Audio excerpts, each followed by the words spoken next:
Dragons and beasts, trumpets and seals, a mysterious Babylon and a glorious New Jerusalem. Welcome to the Book of Revelation. Far from being just an ancient doomsday prediction, this final book of the Bible offers profound hope and a cosmic perspective on our world today. Join us for our series, Apocalypse Now, the Book of Revelation, as we unpack apocalyptic imagery, unpack the historical context, and discover why Revelation isn't about predicting when the world ends, but about finding courage to live faithfully in the here and now. Through this series, we'll see how the often misunderstood book reveals God's ultimate victory over evil and extends an invitation to find our place in His great story. The apocalypse isn't just coming, it's already unfolding, and it's better news than you might think.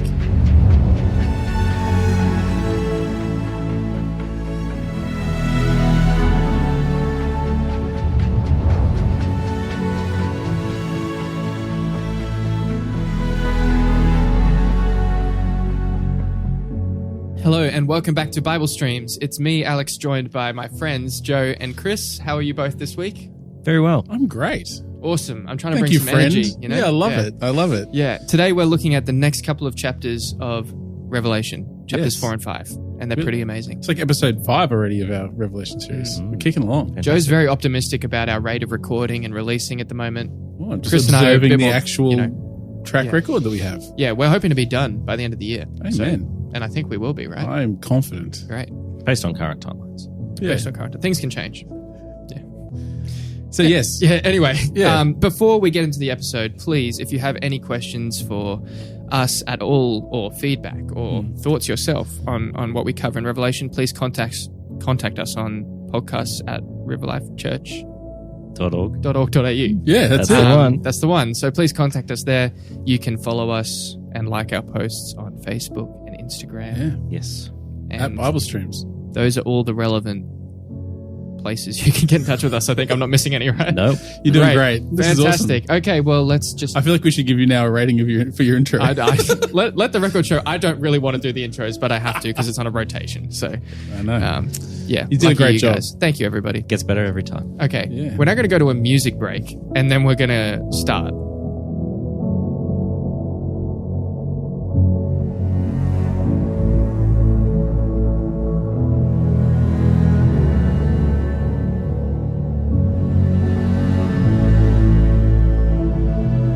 Okay, so to kick things off, we're going to look at, before we get into the actual text itself, some background stuff, particularly from the Old Testament and what we can expect to see mirrored in this passage.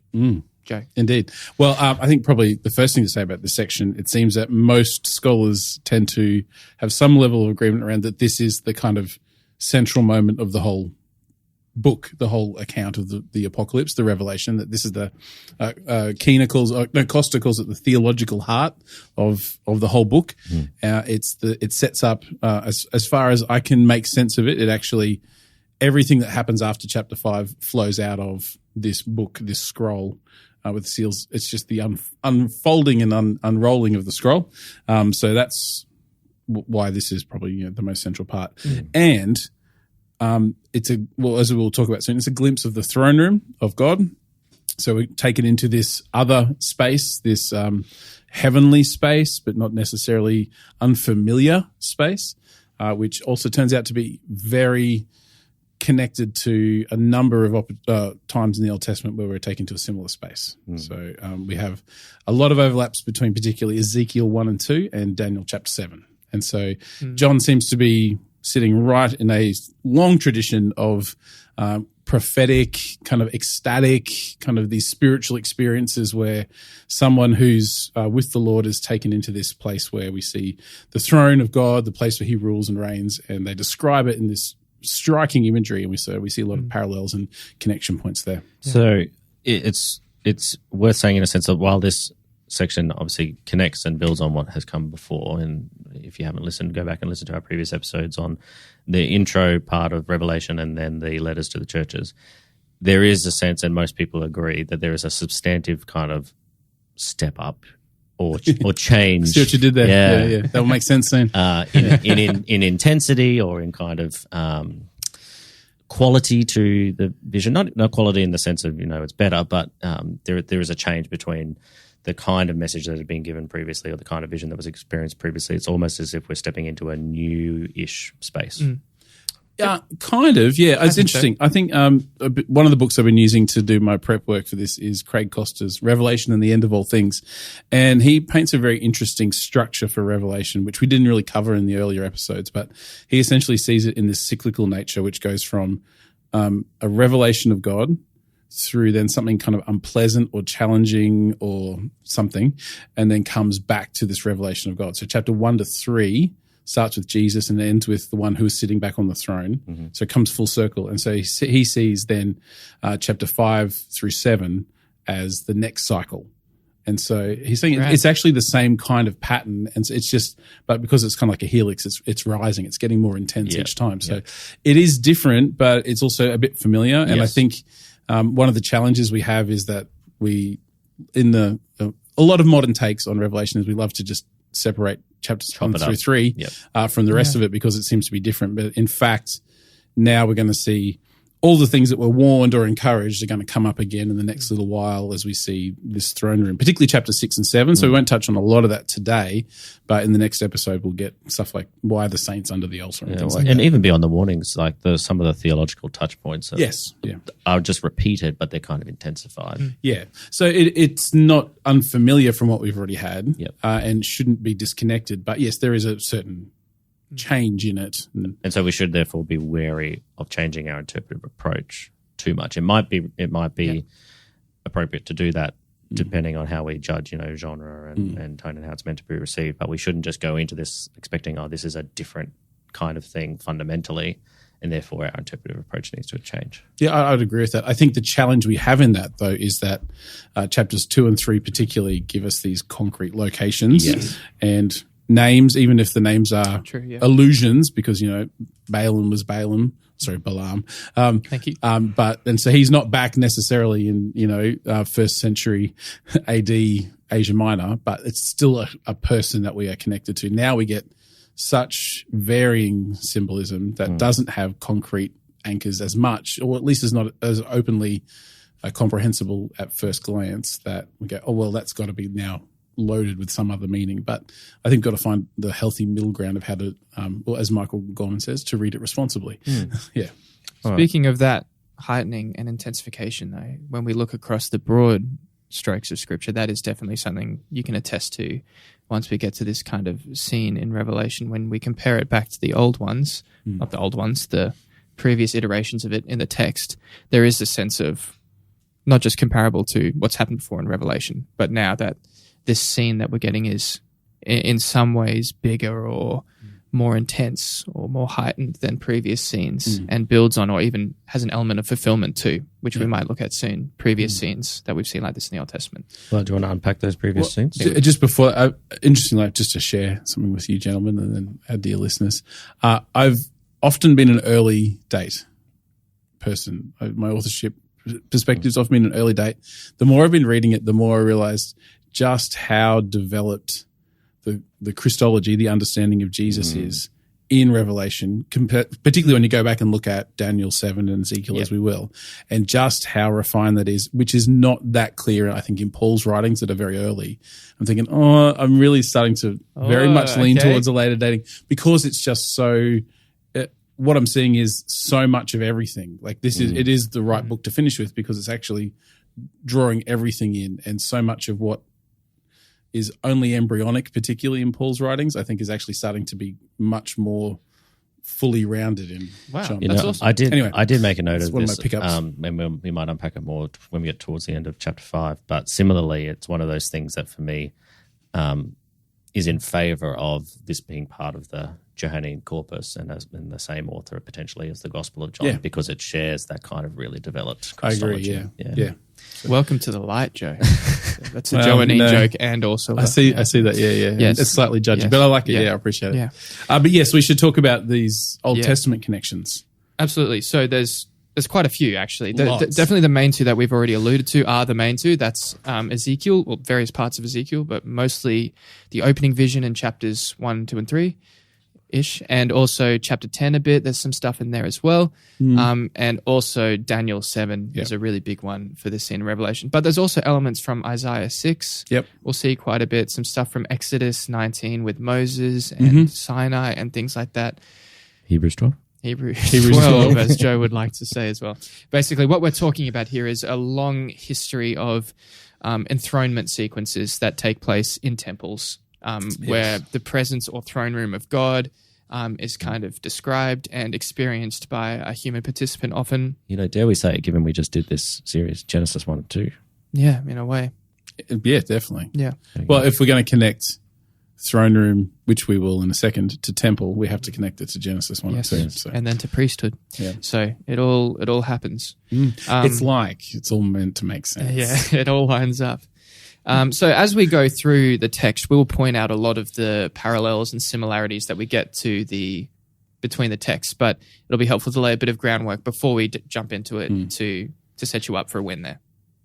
Definitely, yeah. So I think, is it worth jumping in and reading any of these passages? I think Daniel 7 for sure, yeah. The Ezekiel one's quite long. It is quite long. Yeah. Well, let's read Daniel 7. And I think if we just read from probably about verse 9 through to, 20-something, we'll just see how long we got, Yeah.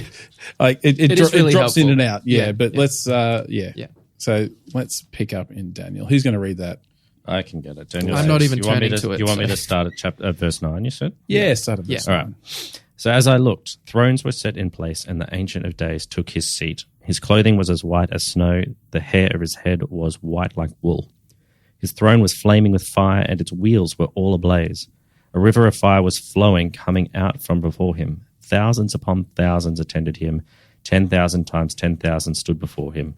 The court was seated, and the books were opened. Then I continued to watch because of the boastful words the horn was speaking. I kept looking until the beast was slain and its body destroyed and thrown into the blazing fire. The other beasts had been stripped of their authority but were allowed to live for a period of time.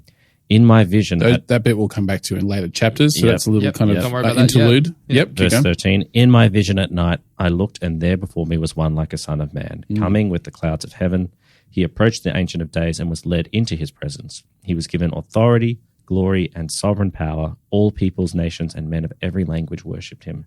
His dominion is an everlasting dominion that will not pass away, and his kingdom is one that will never be destroyed. That's good. And then maybe read 15 and 16 as well. 15 and 16, I, Daniel, was troubled in spirit, and the visions that passed through my mind disturbed me. Understandable. I approached one of those standing there and asked him the true meaning of all this. So he told me and gave me the interpretation of these things. Yeah, interesting. So then he unpacks the interpretation, and then we get this last little bit. Maybe just read verse 27 to just kind of tail it off. Yep. Then the sovereignty, power, and greatness of the kingdoms under the whole heaven will be handed over to the saints, the people of the Most High. His kingdom will be an everlasting kingdom, and all rulers will worship and obey him. There you go. So, Sounding pretty revelation-y. yeah. So there's a whole bunch of stuff there. So, and as we go through chapter 4 in a moment, we'll have another music break before then because it's appropriate. But we'll see this pattern, which is there's this beginning of a vision. So, we had in the night, I had this vision. There's this understanding that Daniel's been introduced to a visionary space. There's a throne room. God is sitting on the throne. There's a description of God's appearance on the throne, which is similar but also different. In Revelation, we heard a bit of this earlier in chapter 1. There's the fire before the throne. This will come up in the next kind of few chapters of Revelation as we get there. The heavenly saints are surrounding the throne. There's books there. Mm-hmm. The books are a big deal. The book gets opened. There's some divine or at least messianic in Daniel figure who approaches the throne, and that person receives authority forever over a kingdom. That kingdom is made up of this diverse multitude of people. I heard that 10,000 times 10,000 is actually it's the largest number in Greek, 10,000. So that means It's just as many as you can have. Lots and lots and lots. There's some level of emotional distress because of what they're seeing, which is a really big deal in Revelation. And then they get some heavenly counsel. Then they see that the saints are given authority, and then God is enthroned as the eternal king over all kings at the end. And we didn't read it, but Ezekiel's opening vision shares nearly all of those elements as well in like very similar detail. Yeah. Probably the one missing is the expression of distress or doubt. Yeah. Because Ezekiel can't really talk. No, but he is raised up to his feet from falling on his face. So there's implication of distress. And something that I wanted to point out with that distress is this fits quite nicely into what we get throughout the Old Testament in similar appearance, type scene kind of elements, is where when God or a heavenly figure, a messenger, all these throne room sequences happen, it usually follows a set pattern. And so, yes, I want to quickly go through those 5 things. Yeah. And because I think we see them happen in this Revelation passage as well, but it gets kind of changed in a fulfillment kind of, pattern, which is really interesting. If you're a long-time listener, you'll remember back to when we spoke to a guy called Robert Alter, who talked about these type scenes. And his my big takeaway from his conversation with us was when these scenes are set up, look for the changes. And when they mess with the formula, then they're telling you something important. So it helps us understand. So first step. What's the type scene? Type scene is basically like a theophanic type scene or a throne room type scene, an appearance of God to, type scene. That's what theophanic means. Yes. Yep. They all follow a pretty set pattern. Step 1, set the scene. What happens in set the scene? Usually the recipient of the vision, the appearance, the encounter is isolated or drawn away.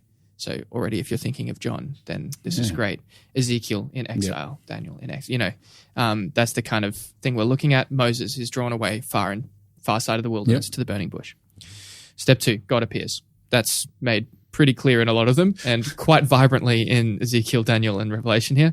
Step 3, a human response. So usually this is, taking off your sandals, falling down in reverence, fearing for your life. These are the ones we don't get a lot in the same way in Daniel, Ezekiel, and Revelation for good reason. We'll look at them when they happen. Ezekiel, because he can't even give a response. He's so overwhelmed by what he's experiencing.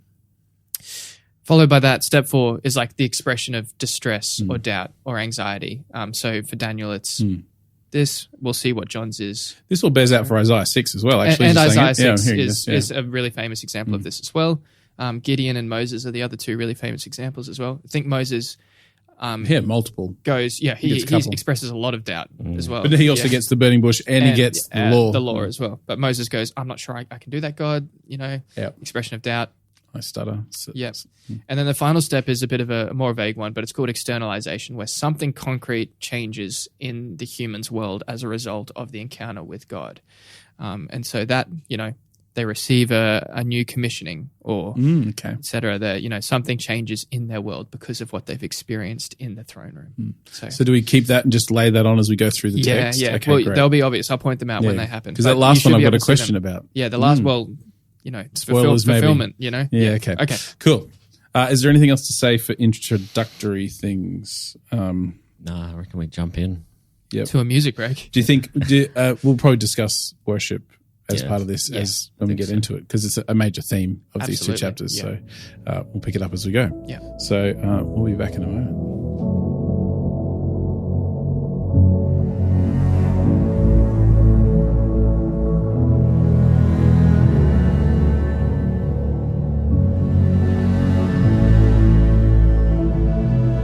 Okay, well, let's jump into chapter 4. And Alex, would you maybe read the first section of chapter 4 for us? Yep, this is Revelation 4, verse 1. After this I looked, and there before me was a door standing open in heaven. And the voice I had first heard speaking to me like a trumpet said, "Come up here, and I will show you what must take place after this." At once I was in the Spirit, and there before me was a throne in heaven with someone sitting on it. And the one who sat there had the appearance of jasper and ruby. A rainbow that shone like an emerald encircled the throne. Surrounding the throne were 24 other thrones, and seated on them were 24 elders. They were dressed in white and had crowns of gold on their heads. From the throne came flashes of lightning, rumblings, and peals of thunder. In front of the throne 7 lamps were blazing. These are the 7 spirits of God. Also in front of the throne there was what looked like a sea of glass, clear as crystal. Okay, so instantly we get a shift. Yes. Okay, it's not so clear as crystal, as it turns out. Oh, that's funny. After this, I looked, and so we get after this. Firstly, we feel like there's this weird shift right after this. Yeah. So he just had this vision of Jesus and lampstands and the angels of the churches, but we don't disconnect it because door. Doors just happened. Well, there's even church. There's even debate as to what after this even means. Correct. But, should we talk about that? Sure. Does it mean that all this now is like end Temporally? times? Yeah. Does it just mean after what Jesus said to me before, now he said to me this? Yeah. Well, and because I think the take I have on it, just to answer the question now and move on, no, just from my perspective, is that because there's no way that everything that happens because of what's going to begin in chapter 5 is all future, because it does obviously step back as well, I think fairly obviously. So I think it's actually just saying, now that I've finished that first part of this communication to me, Yes. something else happened. Yeah. I've been looking at the world and the earth and churches on the earth and Jesus' interactions on the earth. Yeah. After that, I was looking at a different place. Yeah.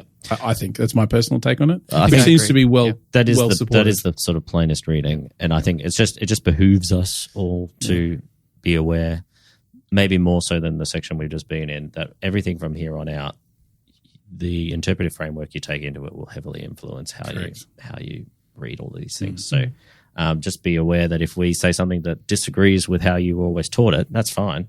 But it may be that we're working off different assumptions to you are. Yeah. Yes. What's the best way to should we do a quick recap of those, or maybe just joining us now Yeah, sure. about some of those interpretive frameworks?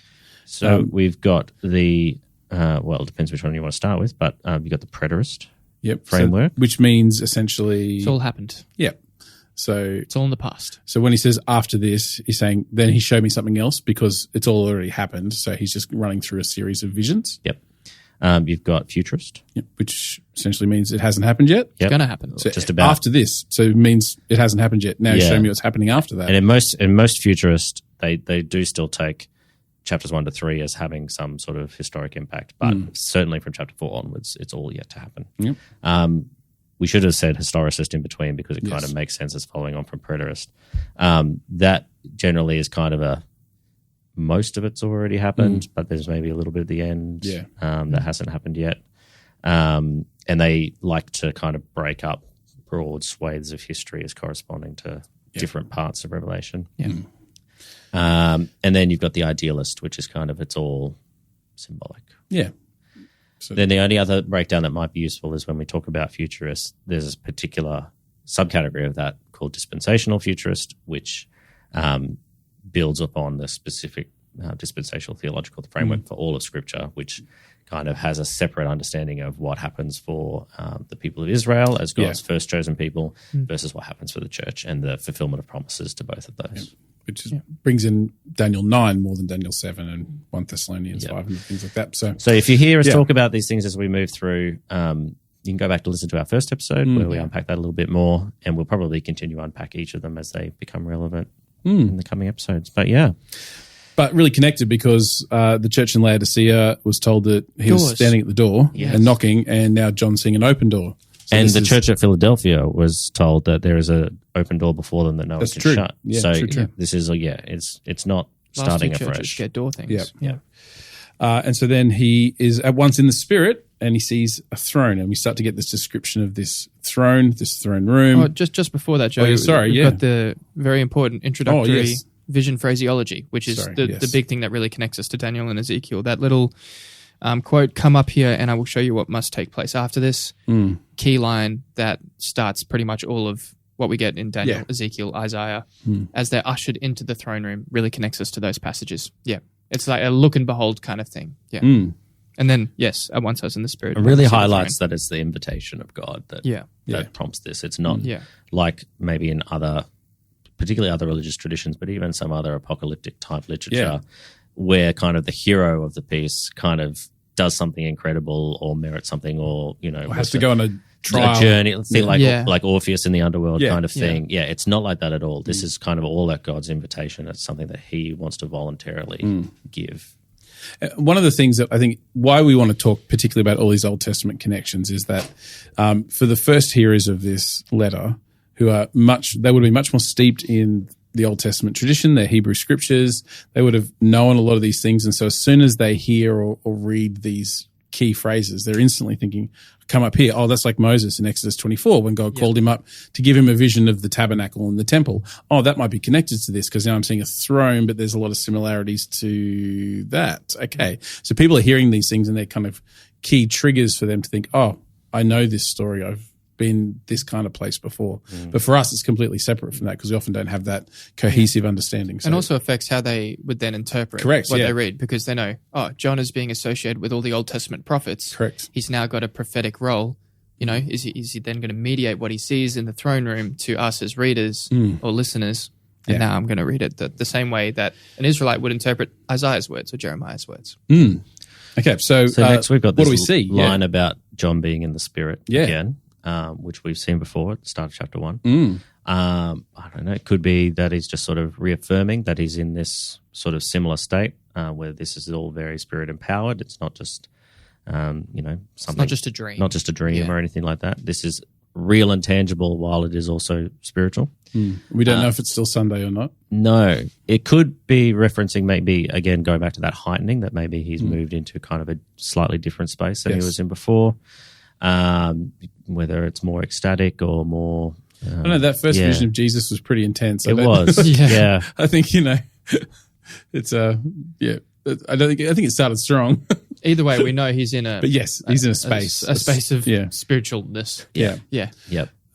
Yes, so then what do we see? We see a whole bunch of stuff. We see a throne. We see someone on the throne. We get all these gemstones and colors. We get people who are in the throne room as well. Yeah. So stuff's going on around us. So the first part is we get this picture of what I think it's Keener calls kind of this supreme deity imagery. So we've got the throne. We've got a being who's seated on it. The imagery around the gems, jasper, I think it is, and ruby, and we've got rainbows. And if you want to read a very long conversation around that, Beale in his commentary in the Greek has a lot of conversation about the gemstones because they do show up at the other end of Revelation. They do. Chapter So 1, real symbols of majesty, of royalty, of kingly authority, and then we've also got a little bit a bit later around lightning and rumblings and thunder around the throne, which if you know anything about kind of ancient, particularly ancient Near East, but also ancient Mediterranean religious practices, your supreme deity is usually a god associated with thunder and lightning. Baal, the storm god. Baal, Jupiter, Zeus.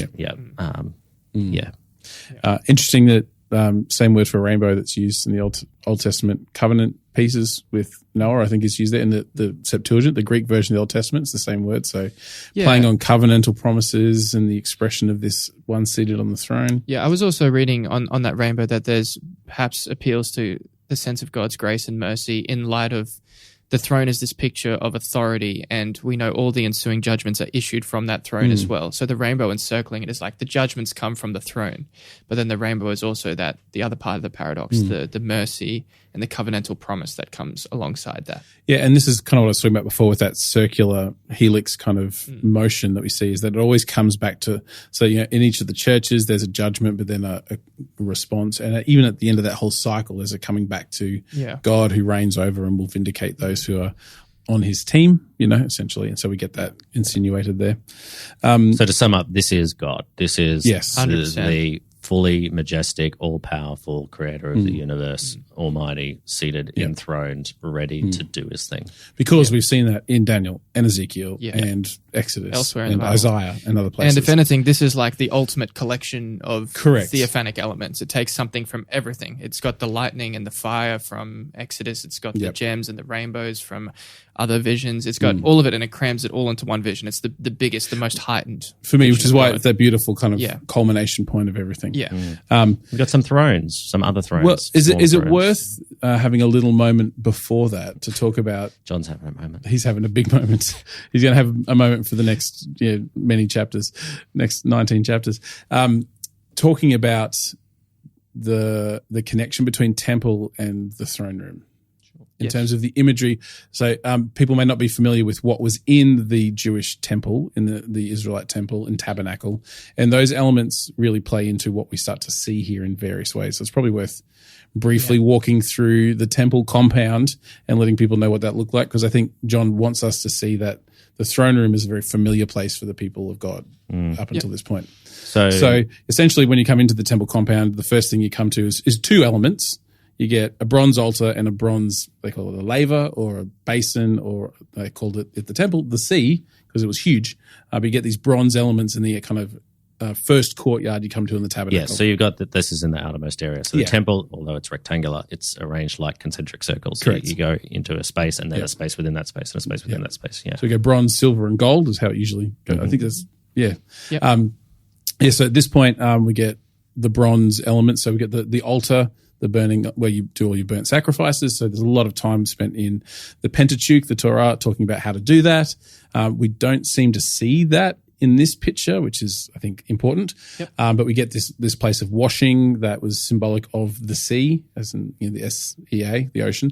And so that's out there. Then you move into then the holy place, which all these elements were gold. They would have a lampstand because the ancient people didn't like the profane light of the earth around them getting into the holy place and profaning the space for the gods. So they have to provide light because it's very dark otherwise.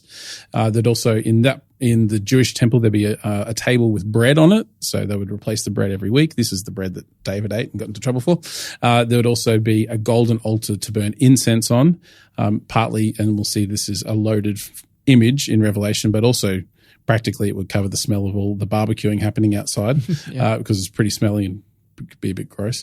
So you'd have this golden altar of incense, and then that's the holy place. That would be separated then by this big heavy curtain to this perfect cube-shaped space, which would be the holiest of holies, the holy place, the inner sanctuary.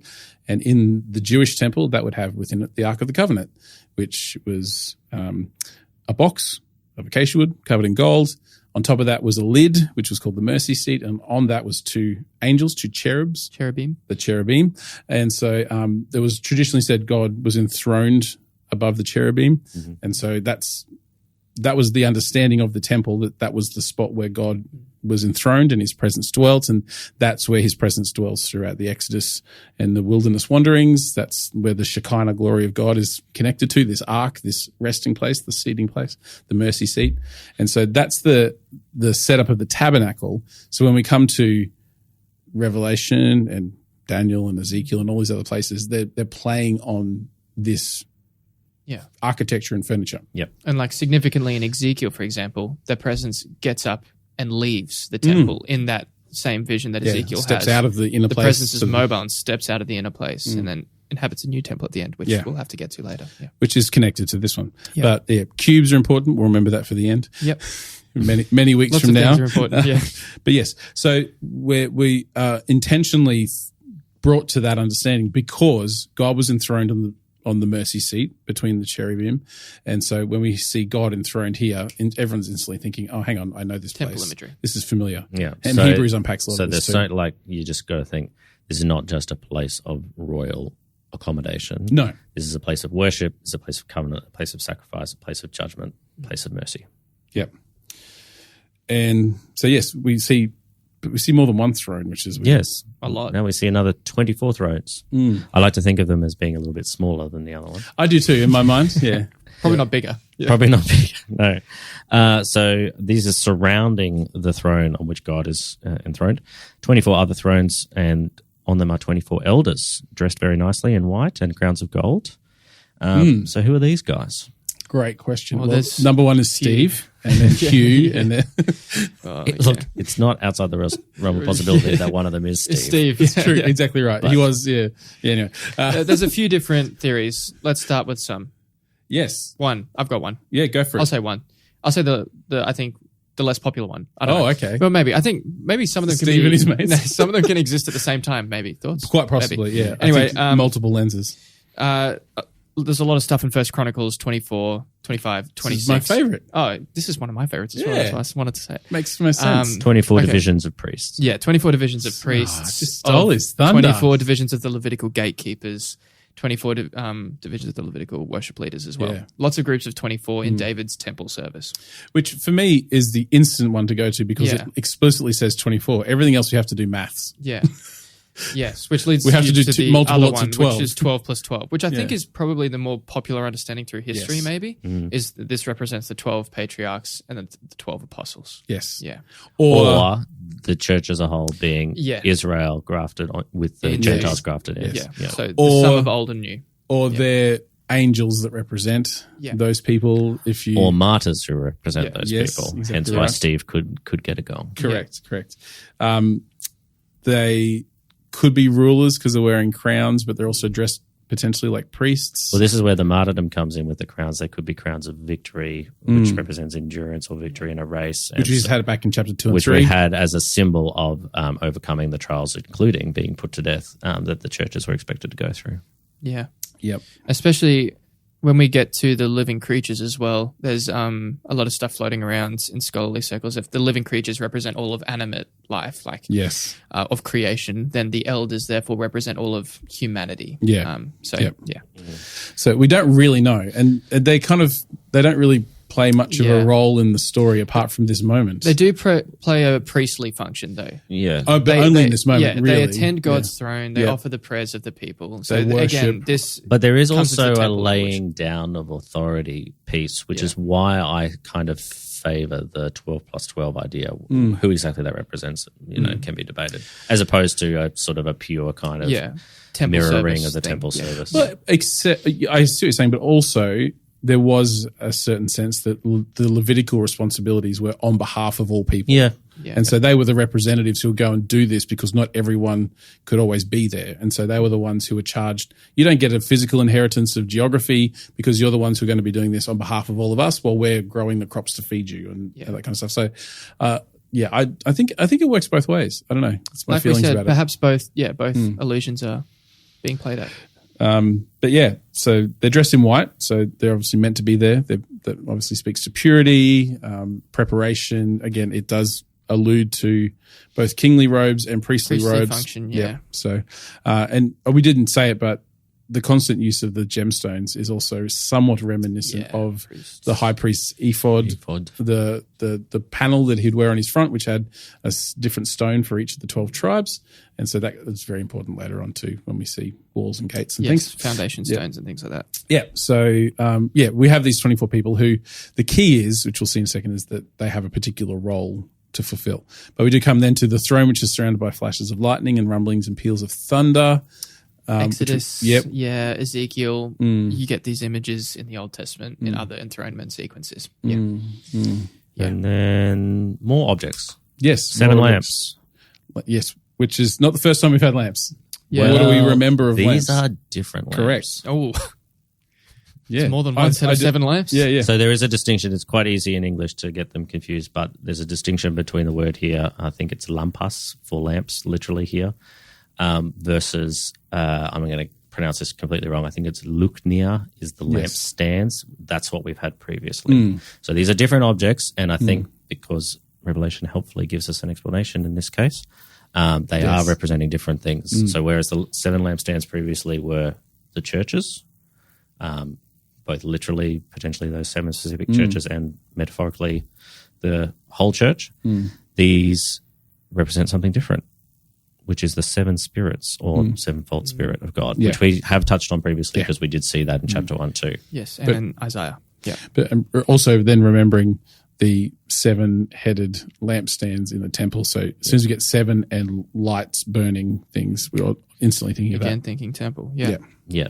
So I think where we settled in our first episode or second episode Yes. is that it's kind of representing the complete power of God as the Holy Spirit does sort of sent out into the world. Yes. Yeah.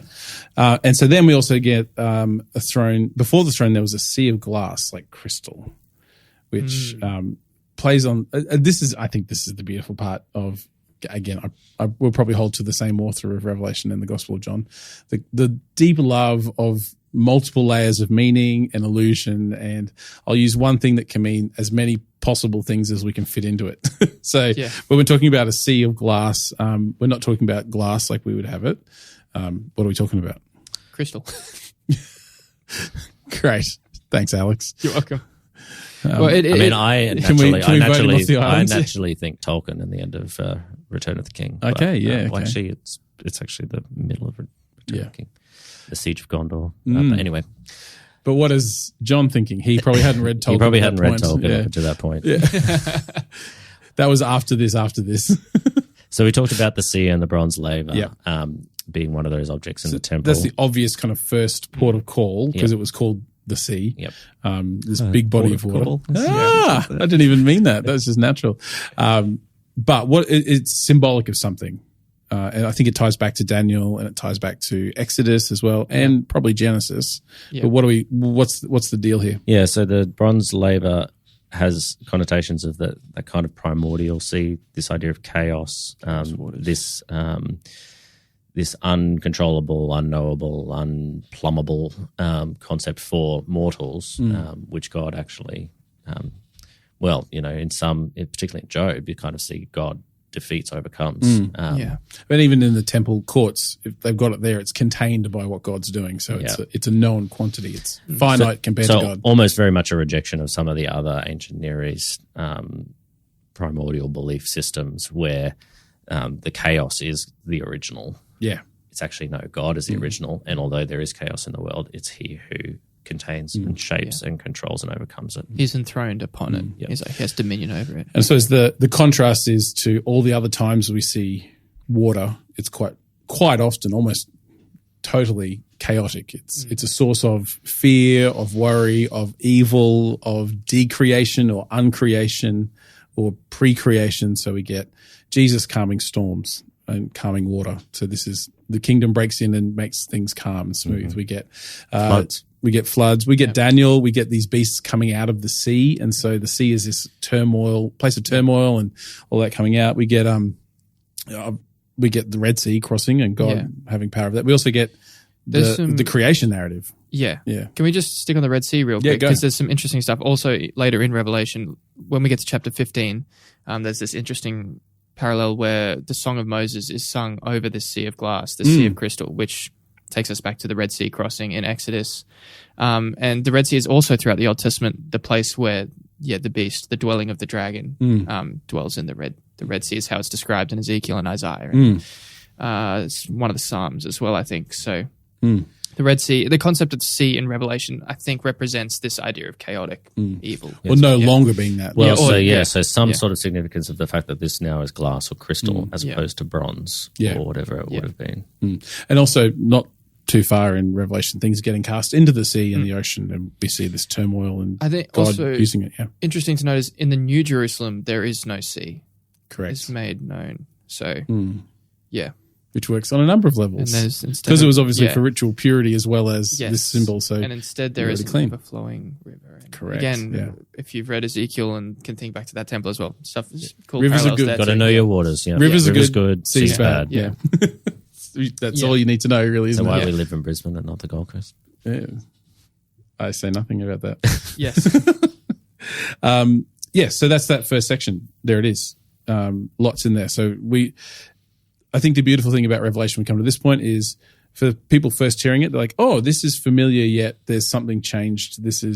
We've moved into a different understanding of what's familiar. He's taken what's familiar and kind of expanded it. Like we didn't know about the other thrones. This is new. This is a different thing. So we pick up then the second half of verse 6 that you already started, but start it again. I'll start again. This is the second half of verse 6. In the center, around the throne, were 4 living creatures, and they were covered with eyes in front and in back.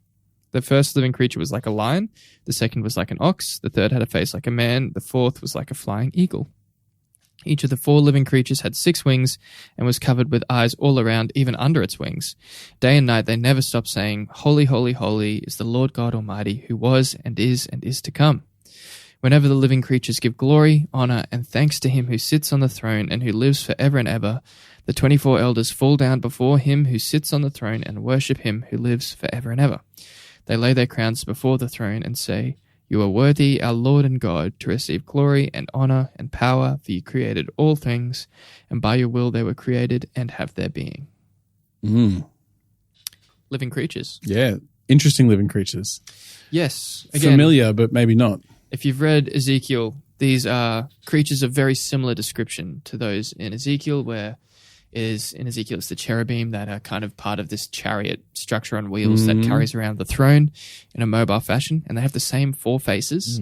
But less wheels here in Revelation. Less wheels. And also each of these has a face, and Ezekiel they all have 4 faces. Have 4 faces, yeah. So the question is that they're the same ones, and John's just seeing one side. Maybe. Because they're at different quadrants. But how does he then know that the eyes are all over them? That's true. Yeah.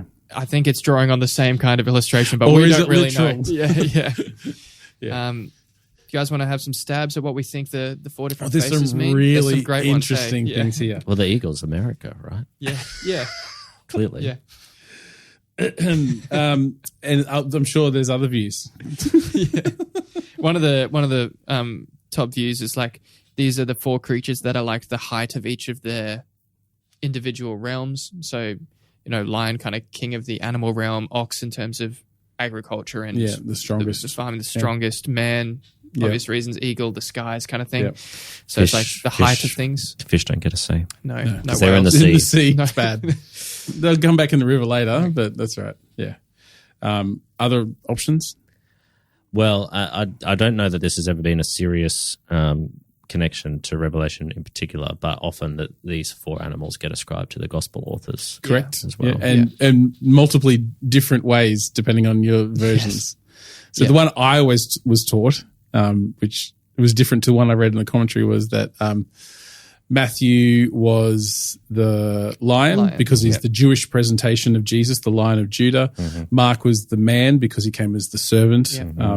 That Luke then was Ox. the ox. Oh no, ox is the servant. Ox is the servant. Luke came as the Son of Man. I've always had that the other way around. And then John was the eagle. Because he's exalted. So different. For us, yeah. Yeah. Was really not ever used in the time of this. It was a few centuries afterwards that the Gospels were actually codified and called Scripture, and then they decided to interpret it this way. So probably not what John was thinking about when he wrote it. No.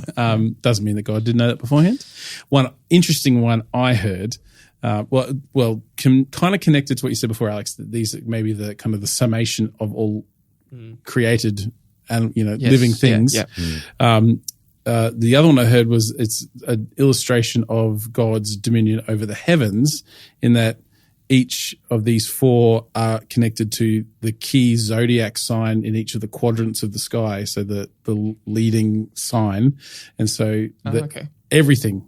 And so in the ancient world, these heavenly powers and beings, everyone's bowing down before God. Like he gathers around. I thought that's interesting. There's a lot of work in the Jewish zodiac. In the Jewish zodiac. Yeah, I don't know very thing. much about the zodiac, but where's the eagle?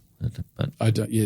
There was, like I said, there's a lot written in Beale's commentary on the Greek New Testament. So it's the better part of 1,200 pages. So feel free to get yourself a copy, and you can read all about it.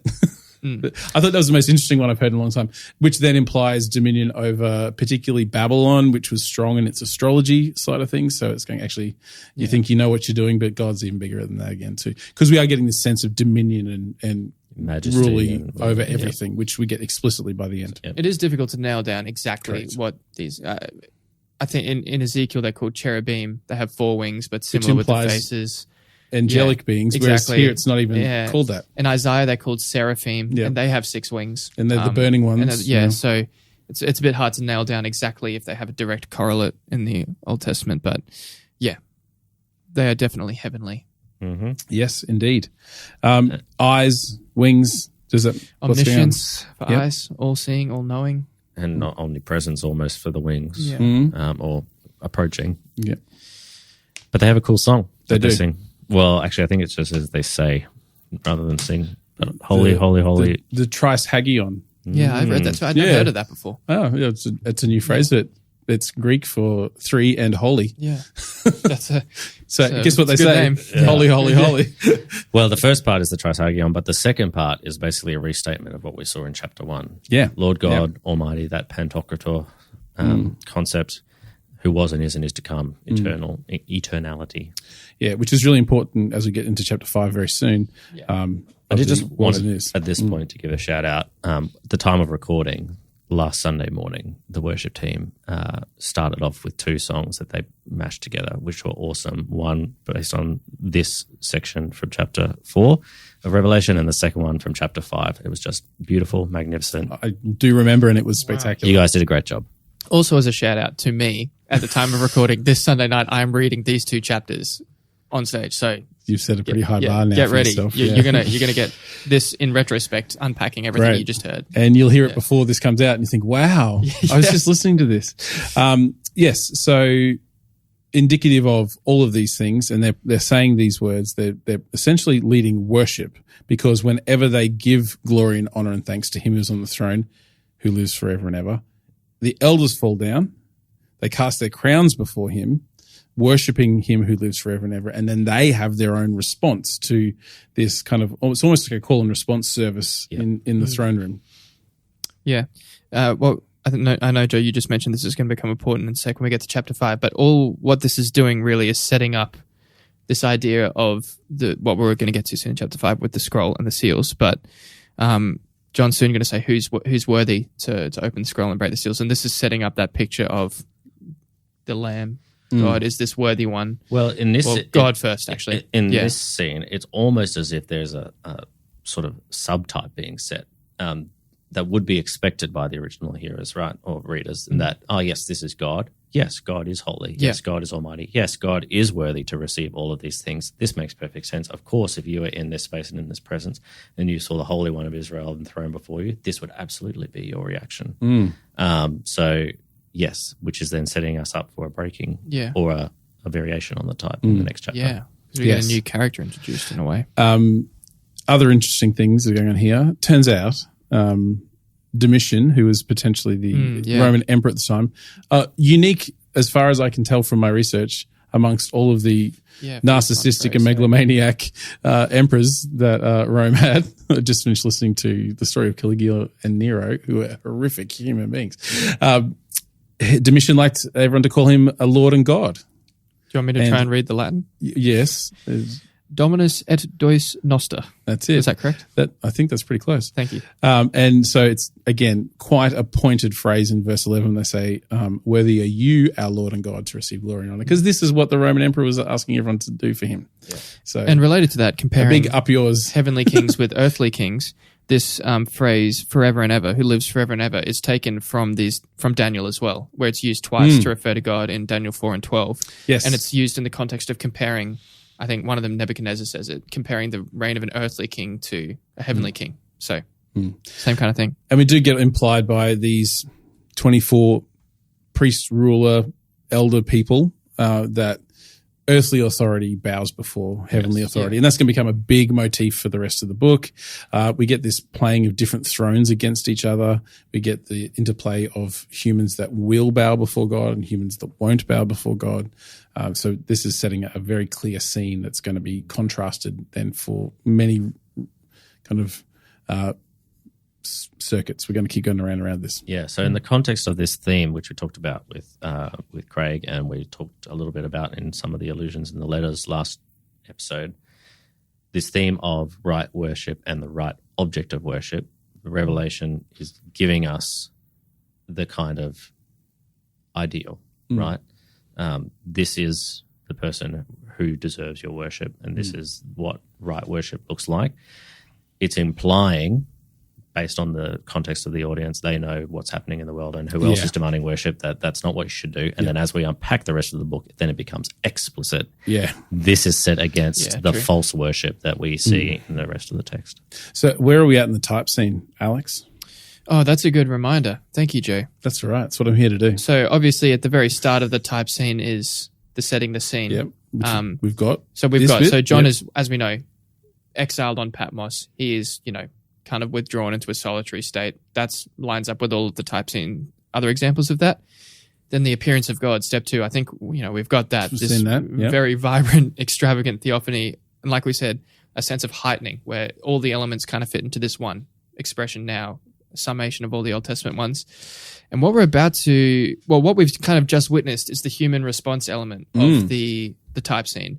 But interestingly here, at this point, it's not really a human response like the previous type scenes that we get. It breaks the pattern a little bit. It's still to come, It's still to come as well. That's where we get to the expression of doubt and anxiety as well. Yeah. But what we get now is it's not just the one human that God appears to responding. It's the entire heavenly chorus responding, the elders, the angels, the living creatures, presumably John as well.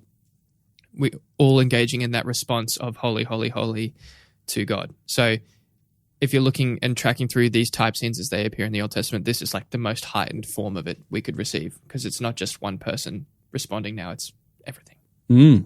So, and stay tuned for the the final 2 steps of the type scene in chapter 5. I've got a suggestion for what the last one will be, but I'm interested to see if it's what you had. I'm just letting this form because I didn't know the answer to that question. Well, let's see what happens. Yeah, we'll see. Cliffhanger. And it's pretty much time to jump into chapter 5. Probably a good time to take a music break.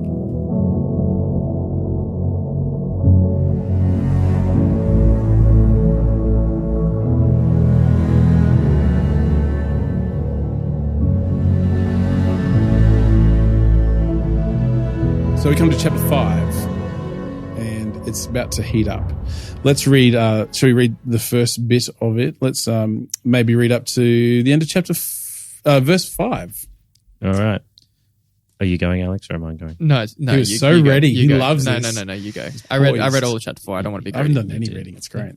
Then I saw in the right hand of him who sat on the throne a scroll with writing on both sides and sealed with 7 seals. And I saw a mighty angel proclaiming in a loud voice, "Who is worthy to break the seals and open the scroll?" But no one in heaven or on earth or under the earth could open the scroll or even look inside it. I wept and wept because no one was found who was worthy to open the scroll or look inside. Then one of the elders said to me, "Do not weep. See, the Lion of the tribe of Judah, the Root of David, has triumphed. He is able to open the scroll and its 7 seals." Ooh. Mine says, "Weep no more." I like that. Yeah, I like that language. Weep no more. Weep no more. Yeah. So this is a pretty important moment. So what's this? So God, the one seated on the throne, has a scroll in his right hand that's written on both sides, both on the front and the verso. Was it a scroll or a codex? Well, let me tell you, there's about 8 pages in one of the commentaries on just that conversation. I read a few of them. Yeah. Oh, I did not. I like it. It's what it is. But it's important. It does propose a few options about what this scroll actually is. So the main option is it could be an ancient divine decree. The seals being something that, again, there's a few different takes on this, but essentially you would either just use wax on the edge of the rolled up scroll, or sometimes you'd wrap a string around it and then the wax would keep the string in place.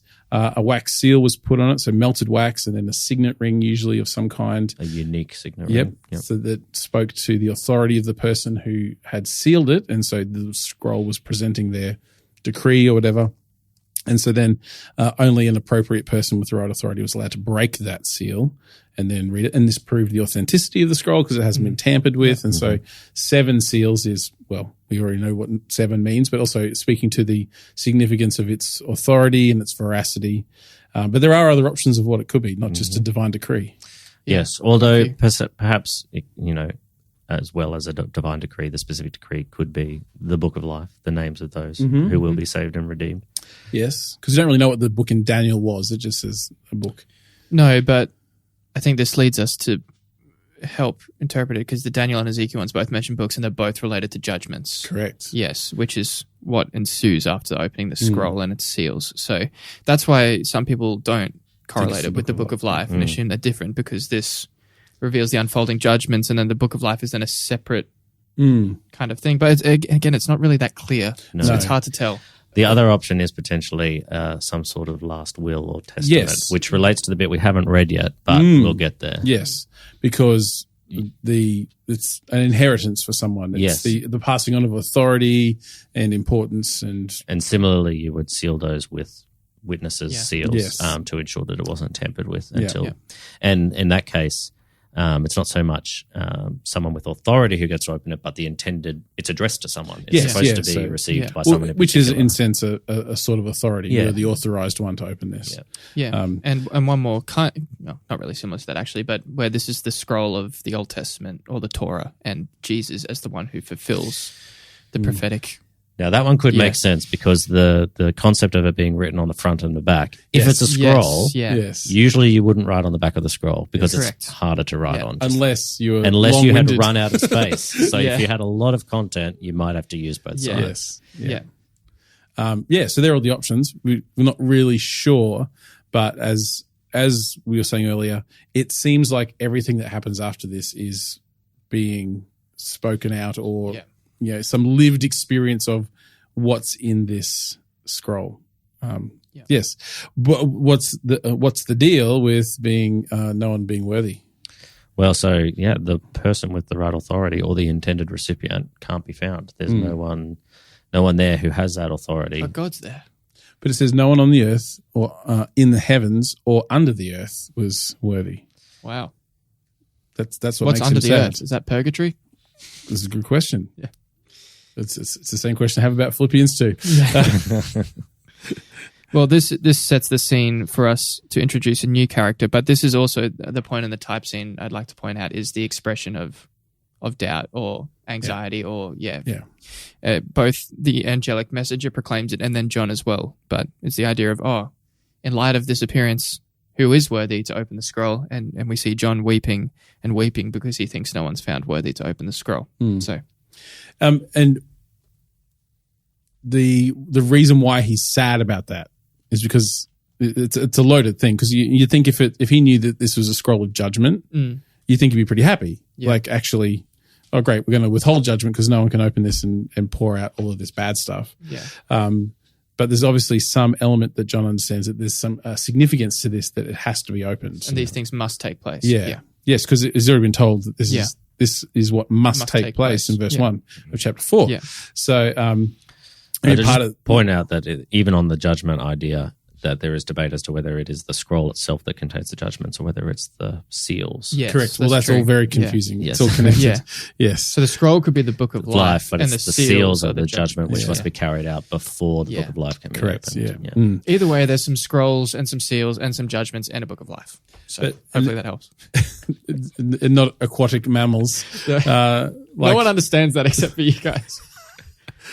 A good friend of mine, when we were once preaching, did I say this already? We were preaching Revelation. He drew a picture of the 7 seals of Revelation, and it was 7 sea lions. It was great. Oh, that's good. It was so good. Warm-blooded. Yeah, they are, because they're mammals. Yeah, like whales. Yeah.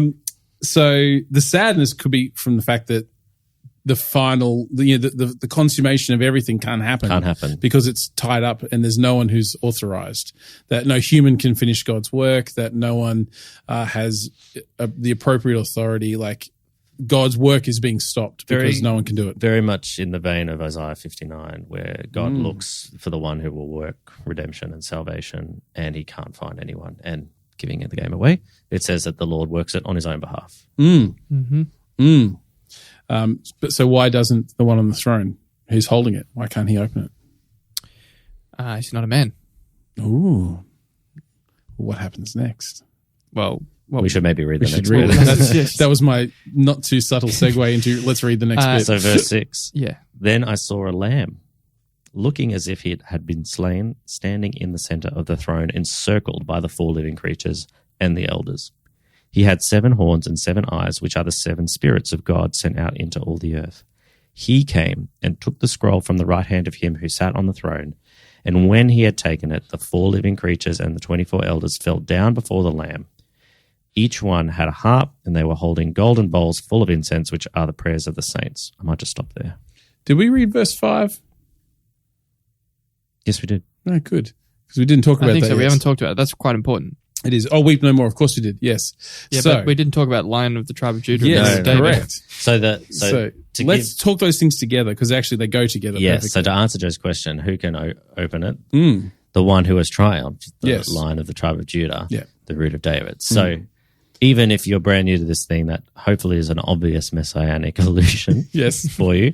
Lion of the Tribe of Judah, going back to Genesis 49. 49, where Judah is a lion's cub, lion, and the scepter shall not depart from Judah. So this idea of a enduring ruling authority that sits with some kind of figure from within the tribe of Judah, which in its first instance becomes David, who is mentioned here too, the root of David. Yes, so the root of David, then referring to Isaiah, I think it's Isaiah 11, where it talks a little bit about how the root of Jesse, the root of Jesse, this kind of a preserved, a remnant line of David being this kind of type of the Messianic king, from which God will produce the consummate Messiah, the anointed one who will actually sit on that throne and fulfill his promise to David and rule forever. Yeah. And great. So I think someone can do it. This is awesome. And so he turns around, and in the midst of the throne, somewhere nearby the throne, he sees a lamb. Looking as if it had been slain. Well, is it as though it had been slain or as it had been slain?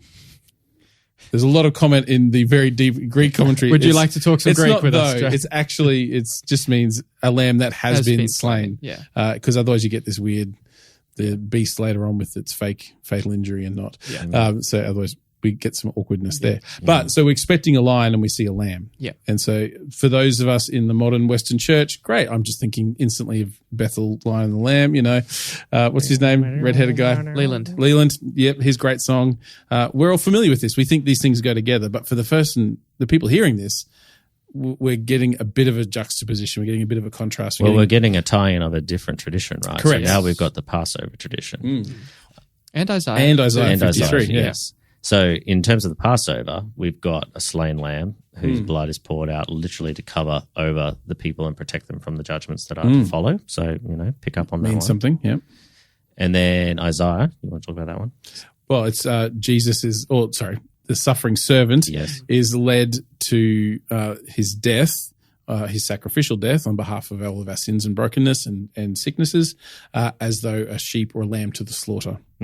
So now marrying them two together, this idea that the triumphant eternal king that will fulfill the promises of God to David and to Israel is the same figure as the one who suffers and is slain to cover over the sins of the people. So the conqueror must receive a mortal injury to overcome. I think this is why when we get these two pictures and we correlate them with this, we know God and Jesus are one. But it's why the first, in chapter 4, that character doesn't open the scroll in the same way that God must come to earth as Jesus, as both fully God and fully man, to die and be resurrected in the same way here. Lion, lamb, fully God, fully man, in a way, is worthy to break the seal and open the scroll. And again, continuing that actually quite developed theology of Jesus, of the Christ, of the Messiah, is that the success or the victory by sacrifice and death, which is the inversion of the expected pattern that the king overcomes by violence, but in fact this king overcome by suffering violence. Yes. And this inversion that this is, and so he has to be slain and still being in the state of being slain, because that's the weird bit. Yeah. Like, surely he's back alive again, but we see this slain lamb.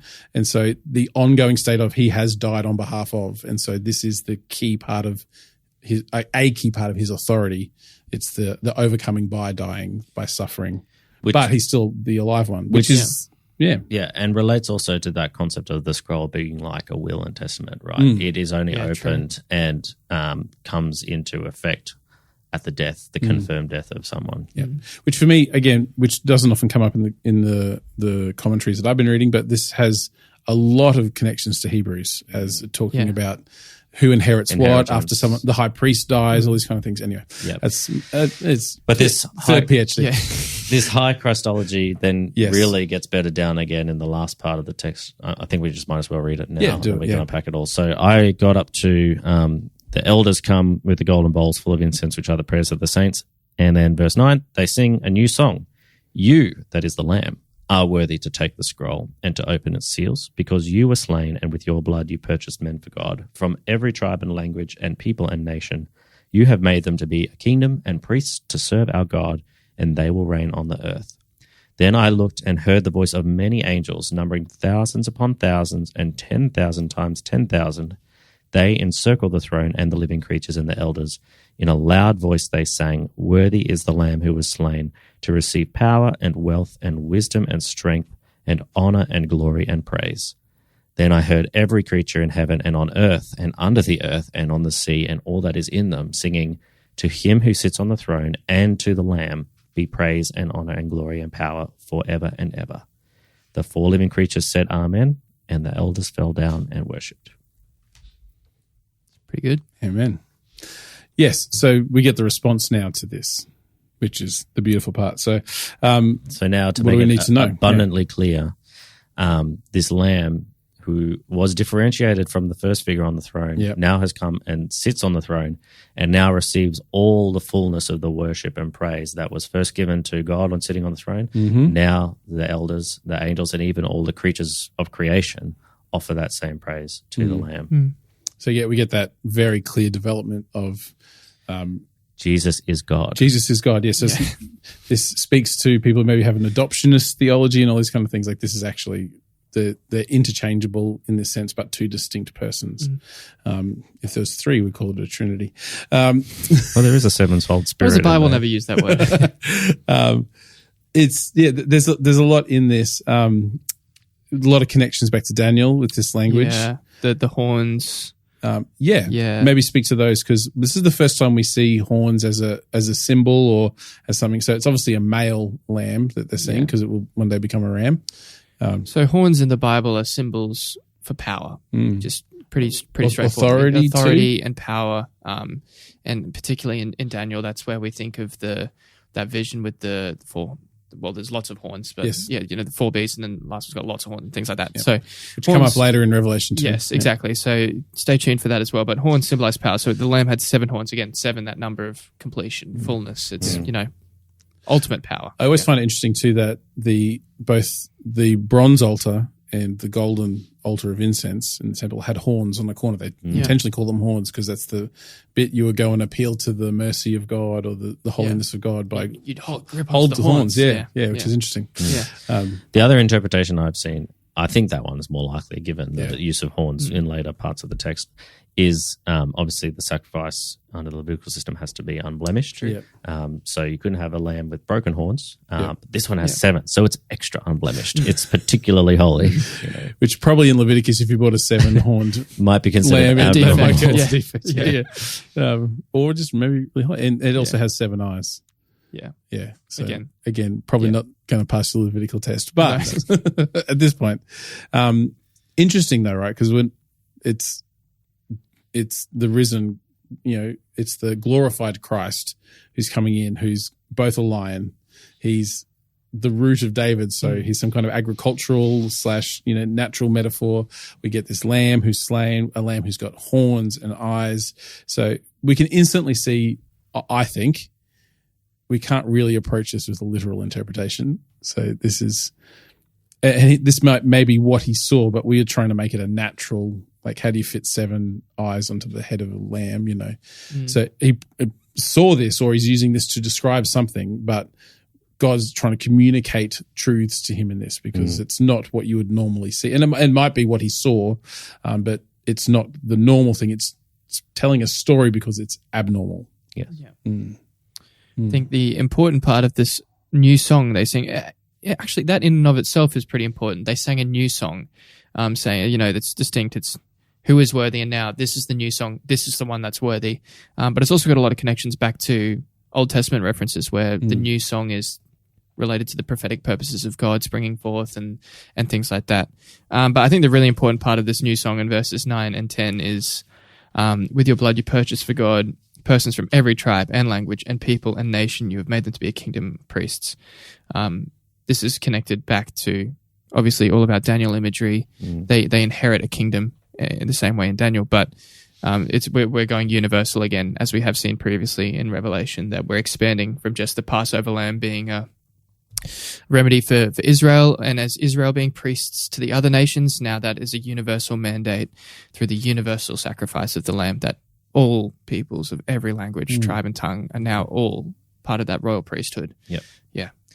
Nice bit of atonement imagery in there if you want to go back to our previous purchase series. So the last two, Genesis and Atonement. Yeah, it's been a perfect setup. I know, right? It's like there was a plan. So yeah, some of that more transactional type imagery in this one maybe aligning to that redemptive or ransom kind of theoretical framework, but look, it's just a bit of imagery. Well, it's not just a bit of imagery, but it's a bit of imagery. But it's one. Okay. Don't sit too close to Chris. No, it's the one picture that we're given here, obviously, which is quite nice. Yeah, interesting. They're using harps, and there's bowls full of incense, which are the prayers of the saints. So throws back to the priestly stuff a bit. Yeah, but it also the fact that we keep getting little interpretations helps us keep in the scope of what are we understanding from this. So these all have loaded meanings. So and the worship expands and expands and expands. So we get that multitude imagery that we saw back in Daniel, the thousands, and thousands, 10,000s, 10,000s.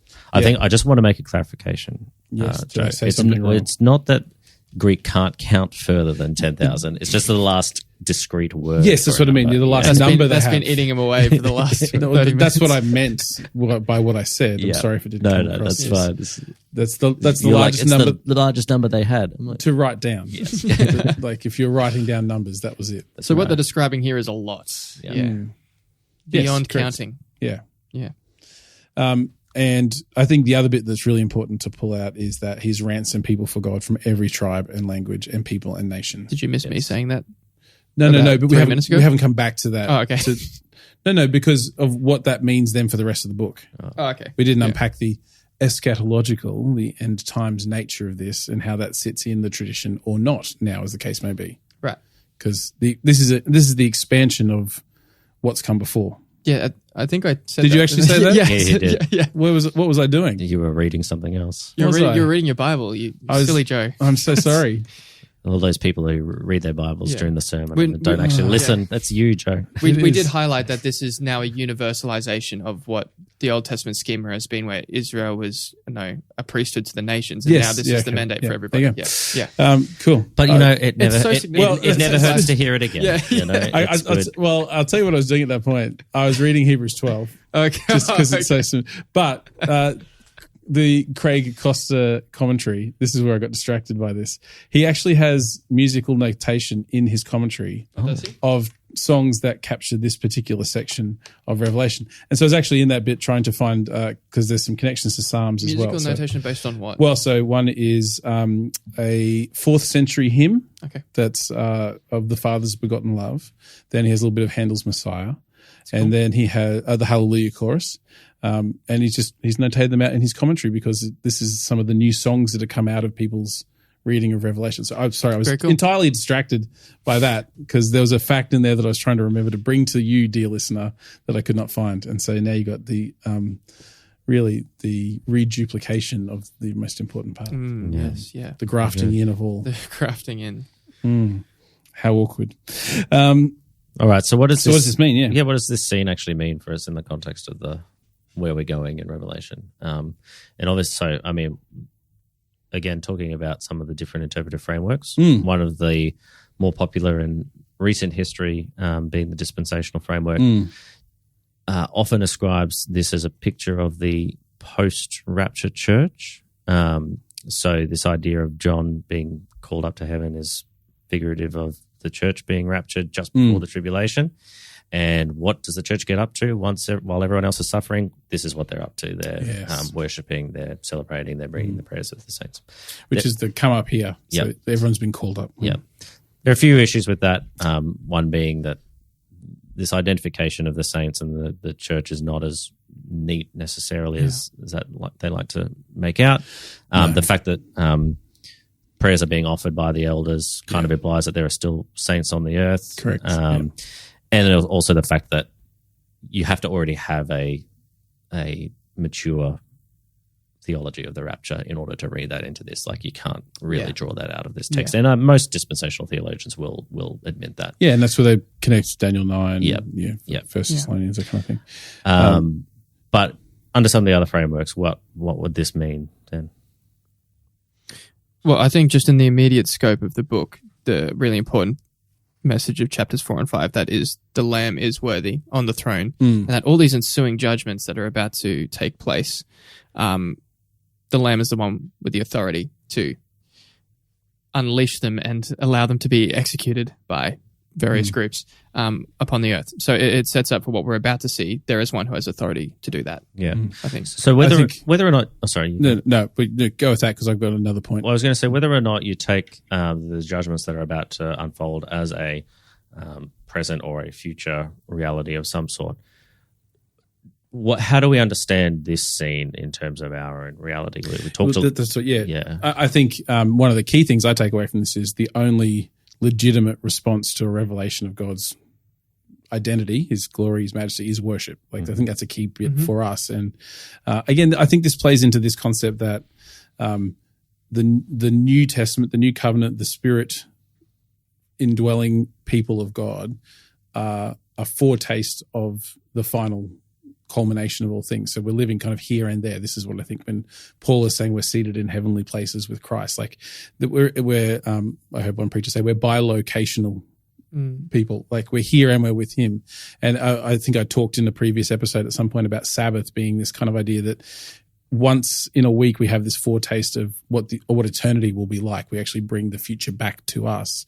And so I think a part of this is that we're getting this glimpse of this is the natural state of how we should be, that there is the only true and right response to God, his work on the earth, his work on behalf of us, his nature and his character is this. And so for me, it reframes my corporate worship attitude quite powerfully, because what I'm participating in there is not, oh, this is something that makes me feel good about me. This is not something that, my favorite 3 songs are on and I like this worship leader. This is actually my response to the revelation of God, the Father, of the crucified and risen Messiah in his revelation, and what that means for all of creation and then all of eternity. And it actually, for me, I feel a bit like John. I get stuck looking down. He says, no, come up here and look at the world from my perspective, which is I've overcome everything. Why would you want to worship anyone else? And so for me, that's a really kind of pointed outcome that takes it at face value, but applies it to my life. So yeah, that's cool. And there's also a little element for talking today, application, things like that. Also to the original readers, but the message to the churches, works for them too. The message to the churches is, conquer as I have conquered, kind of thing. And then we get but see, interesting, conquer as I've conquered, by suffering, by being martyred, that's by exactly laying my life point. down. Yeah, that now we understand what that conquering is. It's actually a slain lamb.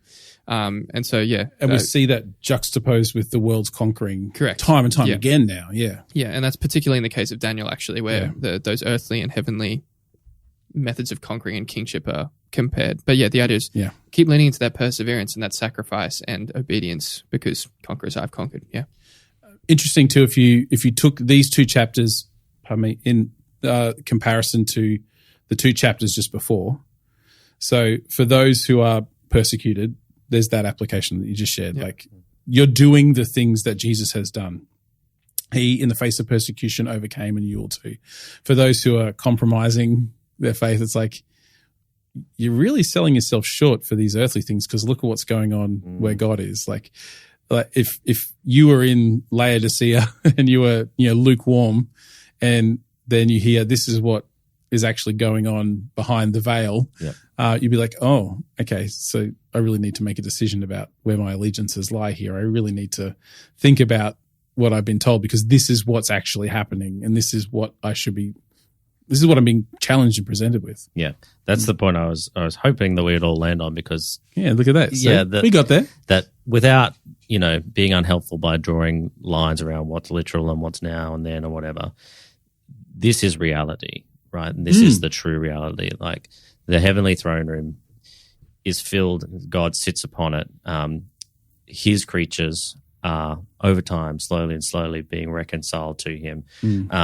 Those who have been slain, those who have endured, and those who are endure in the faith, get to be with him, and they undertake this worship, and they continually do it, and then they're not drained, doesn't become boring, they're not apathetic, they're always responding to the majesty of the Lord. Yeah. And then there's the reality that the Lamb has been slain, right?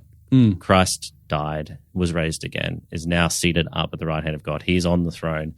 The worthiness is given to him. And even if you can, debate, to the later parts, maybe are they still unfolding? Are they happening? And now, like, the reality, the truth of it is real. And it's not just a spiritualized sense of reality. It's one that, as Christians, if we endure to the end, right, we will be able to touch. Yeah, which is why I think, to come full circle, this is why it's the theological heart of this letter, this book, this piece of writing, because it is the high point for now, and it comes to a second high point at the culmination of everything. But for those now and 2,000 years ago who first heard this, like, this is the lived experience. And so it becomes from this point that everything else is understood and referenced, which is, I think, really important. Yeah. I think it's also interesting to consider, like, God also exists outside of our metrics of time as well. And we spend so much time and effort trying to locate things into our own timelines. And, you know, while there is clearly some things that are unfolding or going to happen at some point in our future, God, this scene in heaven is occurring. Like, Yeah. we can't even fathom it. It's occurring now and it already has occurred. God exists outside of time and is experiencing the praises of his people, the elders and the angels, forever. Always has been, always will be. But right now. Yeah. And we get to join that song as Hebrews well. 12. This isn't just something that we kind of wait for and then we can, you know, respond in that way. It's something that's occurring now in that heavenly throne room. That was a fascinating thing that I read about how even sort of Second Temple Jewish communities like the Qumran community were already like being really deliberate about modeling their own worship around what they perceived as being the heavenly throne room worship that was already ongoing. And the early Christian communities were doing that too. And you know, we might have disagreements in our expression of worship today, but in our church, that's what we aspire to do as well, right? Yeah. To participate here on earth in what is already happening in the heavenly realm. Absolutely. Exactly right, yeah. And I think this is so much of what Paul wrestles with. I mean, even the way he talks about how we come to Jesus, you know, he is our mercy seat. Like there's this beautiful connection of the tradition of the Jewish people, of God's people, and the dwelling place of God, and now this new revelation of God in Christ through the Spirit. Like he's trying to marry all these things together to help people come into that place of essentially orthodox understanding, then orthodox practice of worship.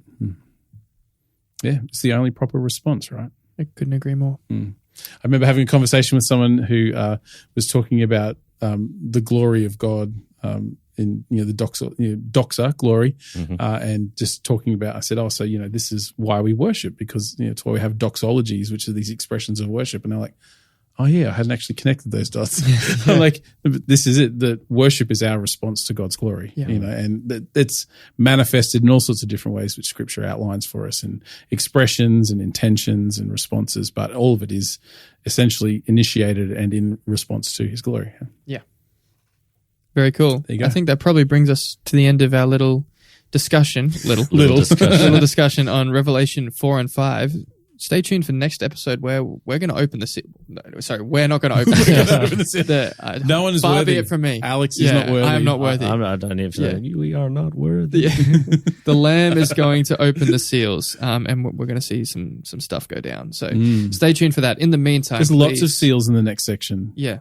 There's 144,000 sealed people as well. Yeah. You thought 7 was a lot. 7, just wait. Yeah. That 144,000 is going to be a fun discussion, isn't it? Yeah, isn't it? In the meantime, please go follow, like us, Facebook, Instagram, at Bible Streams. Send us questions or thoughts at podcast@riverlifechurch.org.au. We'd love to hear from you and have you involved in the conversation. Hopefully answer some of your questions later on. And we might even take some questions on the way through. Yeah. If they're appropriate to a section we're coming up to. Yeah. That's true. Or we'll save them for the end. We'll see how we go, but you never know. Try your luck. Try your luck, yeah. Doesn't have to try. Yeah. Awesome. Yeah. Thank you. So, bye. Until next time. Thanks for hosting us well, Alex. I really I know, I did appreciate a great job. If anyone's made it to this far, I think, I just want to encourage you. Deserve plaudits, your internship's really coming along. Thank you. Thank you for letting me do this. Thanks for listening, everybody.